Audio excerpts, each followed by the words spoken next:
கிலவாசிங்க.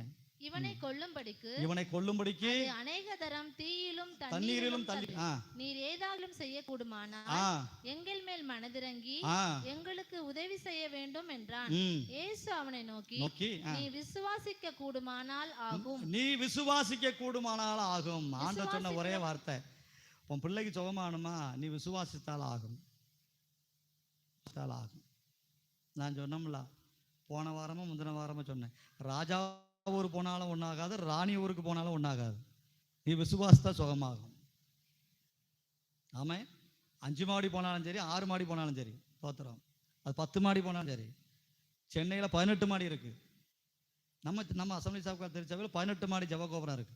நீ அங்கே போனாலும் என்ன செய்ய முடியாது, விசுவாசம் இல்லைன்னா ஒன்றாகாது. வாசிங்க. விசுவாசிக்கிறவனுக்கு எல்லாம் கூடும் என்றார். உடனே பிள்ளையின் தகப்பன் விசுவாசி